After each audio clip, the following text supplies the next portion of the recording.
So welcome to another installment of This or That. In this series, I pit two movies against each other, see which of them is more popular among audiences, and force my journalist colleagues to reveal whether they agree with public opinion or not. I'm Jeanette, an entertainment journalist and critic, and this is my friend Brandon, also an entertainment journalist and critic. Hi, Brandon. Hello, how are you doing? I am doing swell, and I am excited but hesitant to talk about our two movie pairings today, which is Raiders of the Lost Ark from 1981 and The Mummy from 1999. Both of these are obviously two iconic action-adventure movies starring quippy archaeologists, so a good pairing, but a difficult one. Well, it's tricky because, so much of The Mummy is building off of what Raiders laid out for it. It's kind of, they're both throwbacks to a prior generation of adventure films. But Raiders, you see so much of the DNA of Raiders in The Mummy. Just that The Mummy also does enough unique stuff and has enough fun and has enough different elements that it's to The Mummy's credit, it doesn't feel like a ripoff. That's a testament to how good The Mummy is, as well as the fact that Raiders is better. It's still not as good as Raiders. I mean, well, we'll see. We'll see.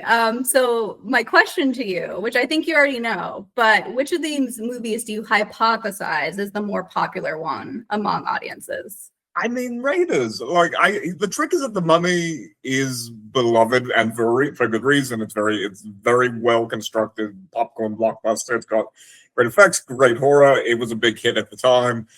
Raiders, though, I know was such a huge hit for that generation when it first landed in theaters. It was a huge it's had multiple theatrical re-releases. It's had multiple attempts to keep the series going just based on how good Raiders is.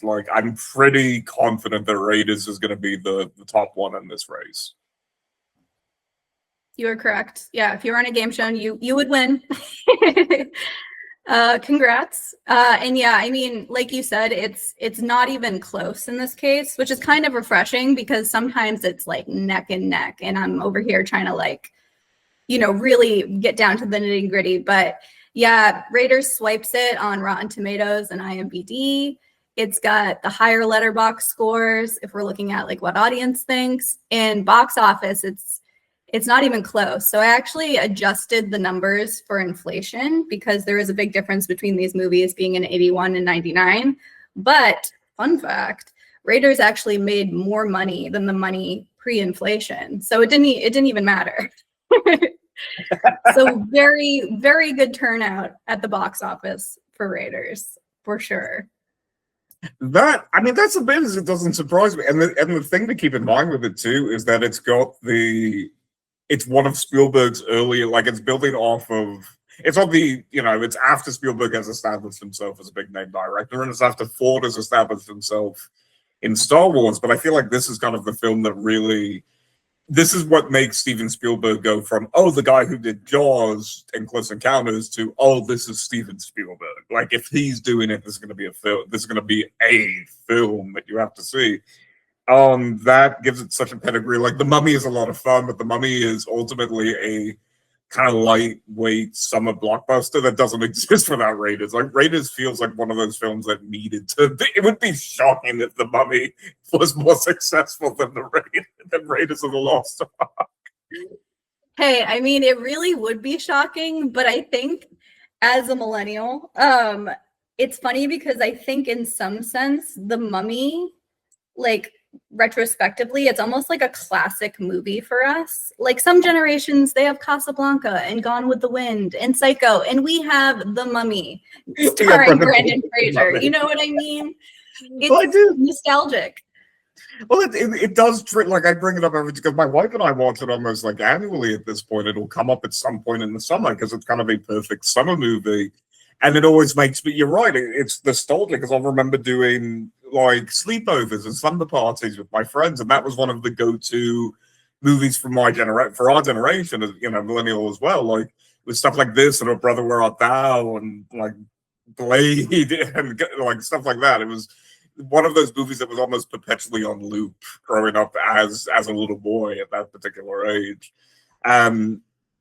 but it's also like Raiders was the one that like I remember distinctly being the one that would have to go to my friends and be like, we should watch this, and they're like, well, that's an older one, but it has Han Solo in it, so we'll give it a try. And I had to kind of like convince everybody to give it a try, and then afterwards everyone was like, oh, we need to watch the rest of this. Like that's Yeah. Yeah.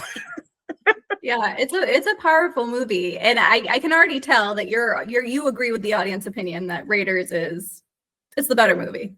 I do. It's not even that The Mummy's a bad movie. I think that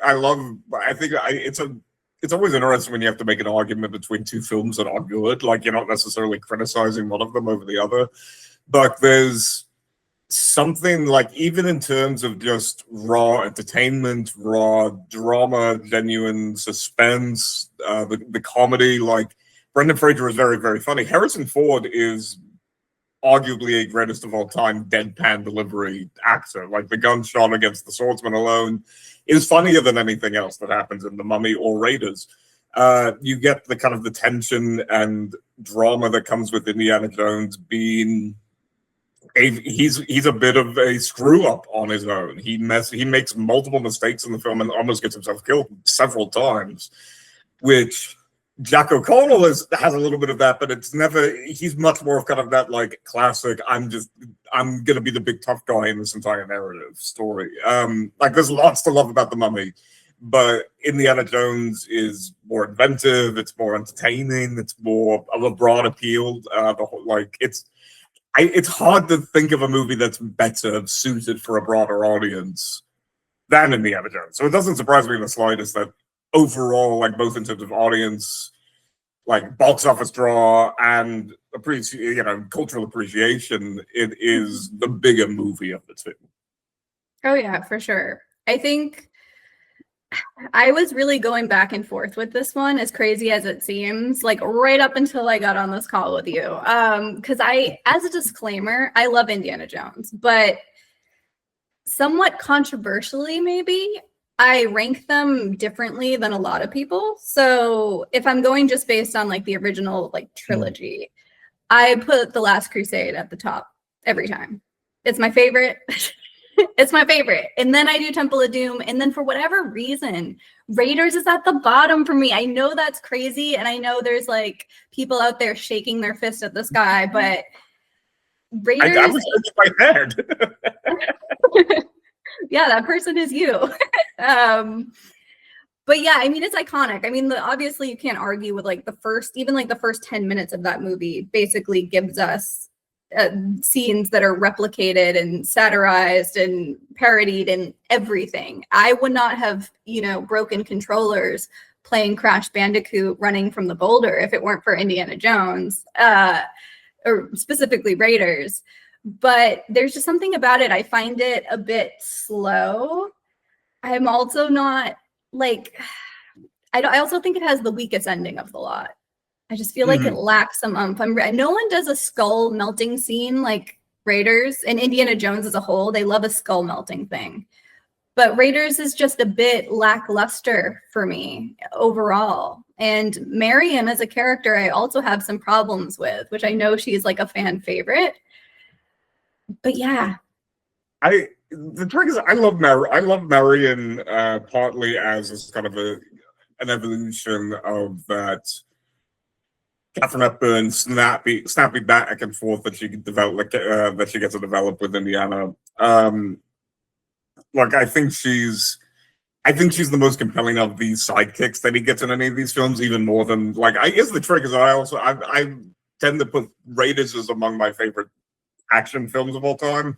Last Crusade is also up there, though. I also love Last Crusade. I'm a lot cooler on Temple of Doom because I think that one doesn't quite get the tonal balance quite right, whereas the other two really kind of strike a very good adventure, but the ability to turn into horror, ability to turn into drama, ability to turn into tragedy, all these comedy.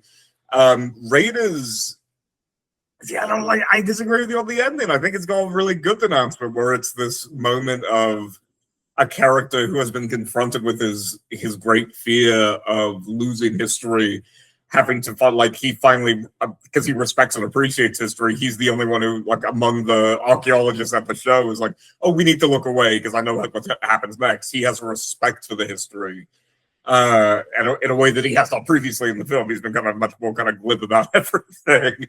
Um, yeah, That's true. I think the trick to Raiders is that it is a slower story, but I think that's to its credit because it makes those. Last Crusade is very entertaining. I can concede that Last Crusade is probably a beat by beat, scene by scene, more enjoyable film, but I think that's because it's a more lighthearted film. It's really using that dynamic that Connery and Ford find to its full ability. But as a result, it's much more of kind of a boop, boop, boop, boop, boop, boop, boop. Like it's a much more kind of goofy story. It's a little bit more of a goofy dynamic. Whereas Raiders, I think, has what makes Raiders so good is that it really does feel like an epic. It feels like an adventure where they do have to kind of tackle these very dangerous situations, these very romantic, they find themselves in these very romantic entanglements. They have a real sense of stakes, whether that be, oh no, Indy might get poisoned without realizing it, to, oh no, they might blow up the Ark with a rocket launcher.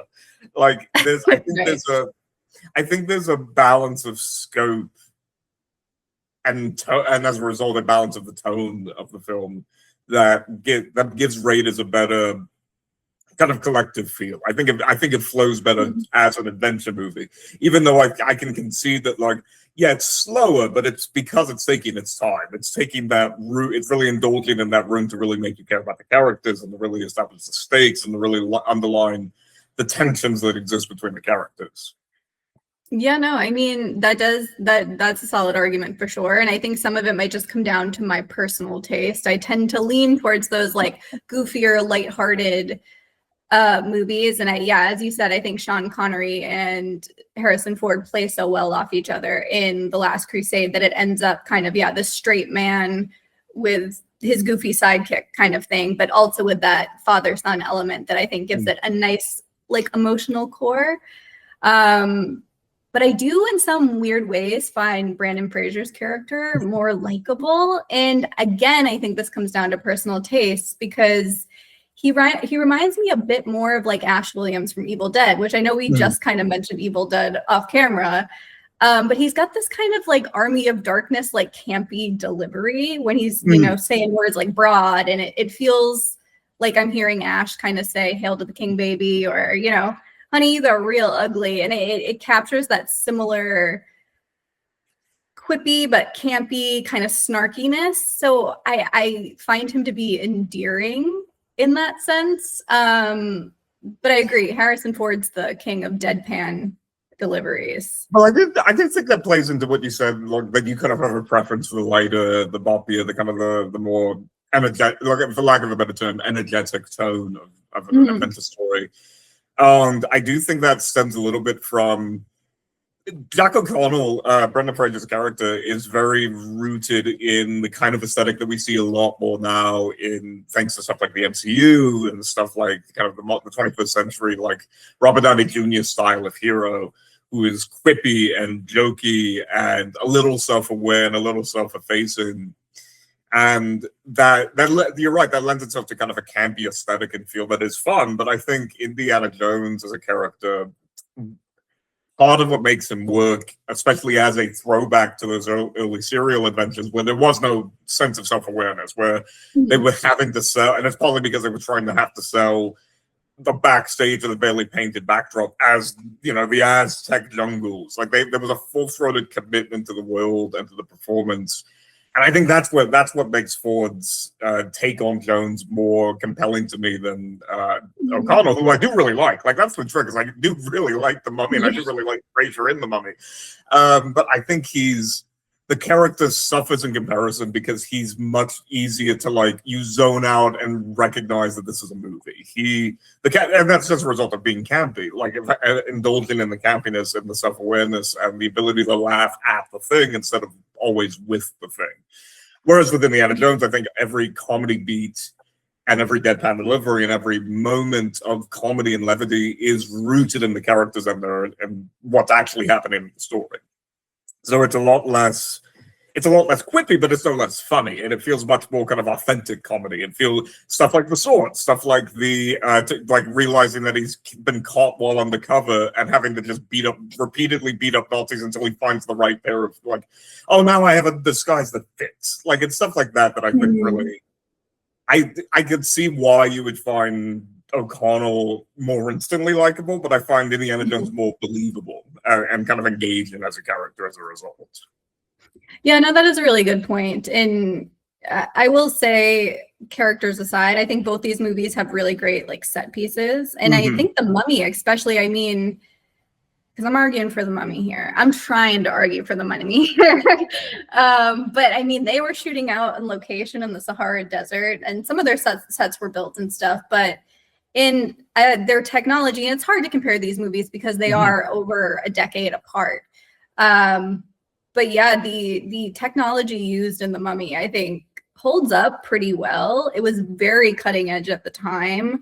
The scarabs alone are just so iconic and so memorable, and I think have traumatized so many of us. And I actually just rewatched The Mummy a couple of weeks ago because I'd probably seen that movie collectively like 50 times, but I hadn't seen it with an adult brain in quite some time. So I went back, and I have to say that opening scene where, you know, they cut out his tongue and mummify him alive, and they put him into the sarcophagus with the scarabs, like, that is some scary stuff. And I agree that Raiders, obviously The Mummy, people will argue, you know, that The Mummy wouldn't exist without Indiana Jones or Raiders. And I agree with that. It's definitely pulling from that same cheesy adventure style.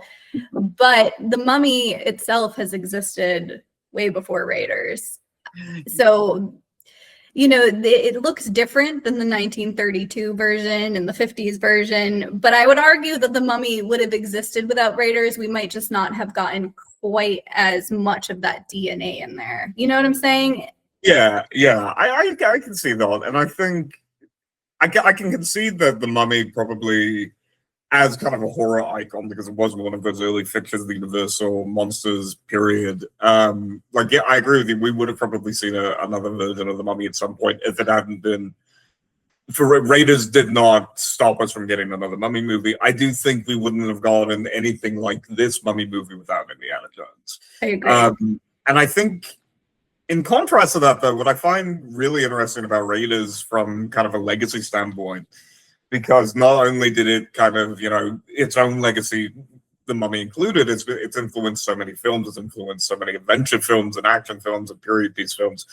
What makes it really interesting to me is the way that it's filtering the earliest examples of adventure cinema into a then modern perspective. The fact that it was taking all the things that Spielberg grew up with and that generation of filming, because, you know, it is, you know, 40-year-old film at this point, over 40 years. So it, you know, we're approaching it's closer to 50 than 40.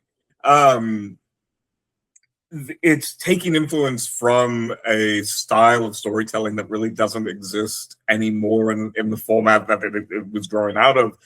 And I think it's one of the best examples, especially in the new Hollywood era, in that post-breakup of the studio system era that Spielberg and like the other film brats kind of really started to shape, of taking the influence of previous generations and turning it into something new. Something like it's what George Lucas does with Star Wars. It's what Coppola does with The Godfather, taking, you know, sci-fi Flash Gordon, taking gangster Al Capone movies and turning them into something unique and something new that still feels intrinsically connected to the legacy of before, but of what came before it, but is laying a new groundwork for what it could mean going forward. And I think that's where Raiders really plays into the legacy of it. It's building off of so many adventure serials, so many adventure films, many that have been lost forever because of that's how film preservation and film history works. And it's keeping that spirit alive in a way that I don't think, like, The Mummy is part of that legacy, but I think Indiana Jones is what really kind of made it still existent in our current kind of cinematic landscape. If that makes sense. No, that makes total sense. And I totally agree with that. I feel like, yeah, the Mummy is building on what Raiders built on. Well, the Mummy is also simultaneously building what its original franchise built on. It's very like incestuous type of movie to appear in a way. Yeah, and I think I do I like the horror in it. I like the action in it, but that's also a point where I don't think it blends. I don't think it blends those two. Like again, it's not that it's bad. It's not that it blends it poorly, but I think those two genre elements kind of crash into each other a little bit harder than Raiders. Raiders does a better job of like shifting from the adventure to the horror to the relief of, oh god, they got out, as opposed to Raiders, which does kind of have like, all right, this is an action scene and this is a horror scene. Like there's a lot more of a blunt, all right, we're gonna do like when it goes from like one mummy encounter is absolutely horrifying, a single scarab is really horrifying, but then a scene later it's, all right, we got machine guns and there's like 10 mummies, but it doesn't matter because we got a machine gun and multiple swords. It's fine. We're just gonna, Brendan Fraser's gonna punch some mummies in the face. Like it's that tonal shift is so much harsher, and I think that speaks to kind of the cohesion of the film and of the finished product. Like that's Mummy's not a bad movie. Raiders is very, very well constructed. Yeah, no, yeah, you're selling on me more and more. So I guess I feel like you've already answered this question, but if you were going to plead your case to have someone watch Raiders over The Mummy, is like what scene or what specific thing are you selling them on? I mean, you kind of referenced it earlier, the opening. If you have never seen an Indiana Jones before, I will argue you don't even need to watch the whole movie necessarily. You need to just watch those first 7 minutes. That cold open with Indy going on like a separate adventure, like that's relatively removed from the rest of the plot. It works as a standalone serial. It works as a standalone short. That's all you. If you like that, then you're gonna like so much of adventure cinema, but you're gonna love Raiders. If I'm gonna argue for somebody to watch Raiders who's never given a shot before, I'm just gonna put the movie on and let that first scene do the work for me. Yeah, no, that's such a good point because that scene really is so iconic. It might be the most iconic scene in all of the franchise, truthfully. Yeah. So I think that's a pretty solid answer. I think what's interesting about The Mummy is one of the things I love about it. I'm not sure if there's a specific standout scene for me other than the scarabs because it's just so much part of the DNA. But I really love the character of Benny. He's just like such a slime bag, but yet he's so endearing that like every time you're like excited to see him come back on the screen. And his interactions with Brendan Fraser's character are like responsible for some of the best quotes in that movie. Just the simple, goodbye, Benny, that comes up multiple times. We're on the right side of the river. Exactly. Like these are so quotable. And I really, really love the scene. It makes me laugh every time when the mummy is coming at him and he kind of just starts whipping out all his through every religion. Yeah, going through his religious paraphernalia in different languages and just seeing what sticks, because I think it's such like it's silly and it's goofy, but it's also like a great moment of showing and not telling because it's giving us commentary on Benny's character, that he is this scumbag that doesn't really believe in anything, has no scruples. He's just trying to see what works. But at the same time, it also offers like a little bit of real life commentary in the sense that I think a lot of us can be like that. Some of us where we're like, we need to be confronted with something truly terrible for us to believe. And so, I don't know, that scene just always gets me every time. It's so clever. That scene is really good. I love that scene too. And I love that it sets up Benny as your connective way. It's your plot device for how Imhotep can talk to people, how he can communicate, because now we can just work through him. It's a good plot device. My thing though is that I love that. But I think it's just like that scene is one of the best scenes of The Mummy. I think it's also just as good as at the end of the opening for Raiders when we have Bellic, when we get that initial conversation where it's like, yeah, you went through the maze and did all the dangerous stuff. I just went and talked to them because I can do that. And like the smarm that he's got, and we get to see as the film progresses, we get to see the more kind of not necessarily conflicted, but much more human side of Bellic. I think kind of speaks to that same thing where he's also got that like you're just the same. We're just we're traveling through history. passing through history. That's what the line is. I love that. And again, it speaks to what I was saying earlier about just Indiana Jones benefits from a full-throated, completely committed presentation of its story. There is no room for camp. If it's going to be funny, it's going to be funny, but in very situational moments. Bellick doesn't get a moment as silly as Benny, but he does get just as much characterization and menace, and even some dark humor because of his conversations with the other characters. Yeah, no, that's a really good point. And I mean, the other thing that I think gives Raiders the leg up, which is pretty obvious, is John Williams' score. I mean, that thing is like banging and whipping throughout every second of that movie. Like, it almost, like, rewatching it sometimes, I'm like, man, they really like put that every second. But it's amazing and it's perfect. And even some of, aside from the main theme that we all know and love, there's even some more subtle moments, uses of it that really help you like unconsciously characterize some of these characters. You see the villain and you're like, oh, he's bad because we got that John Williams score in the background, and it's excellent. It's something that I've really noticed with my son who's 2 years old, where I'll show him movies and show him, like, I'm kind of trying to find what he likes and what he enjoys and what gets his attention. And I've really started to take note of his media literacy, being able to tell, like, even as a toddler, he can tell when, oh, that's a good guy, oh, that's a bad guy. And but you're right, Raiders, I haven't shown Raiders yet because I'm not absurd, but like, it's one that you definitely, like you said, like, you immediately get it of, just from the costume design, from the cinematography, from the music alone, you can tell what this character's role in the story is. There's nothing wrong with Raiders. Like, even the things that have dated it and aged poorly about the characters and about, so, like, I will acknowledge the Indiana Jones Marion romance backstory stuff. It's creepy, but in universe, it's creepy. Like, that's kind of like, it leans into, it's self-aware enough to be not within the actual narrative and the context of the film, but it is aware of kind of how Spielberg sneaks in some of his subversions. He's always going to sneak in some subversive elements of whatever he's discussing, whatever he's bringing to life. And I think that's one of the ways he does it. Like, he has this adventure hero who is incredibly flawed, who is not just the barrel-chested, lantern-jawed hero of the serials. He is those things, but he's also not really able to win a fist fight. He's kind of self-centered and focused on his archaeology, and above all else, like, he's self-obsessed in a way that a lot of characters, like, in ways that we don't really discuss, because so much of his actions in the film are based on what he thinks is best for him in that exact moment. One of his big arcs was learning to actually be mindful of Marion and to actually not only accept her help and embrace her assistance, but to also keep her in mind and keep her feelings in mind in his actions.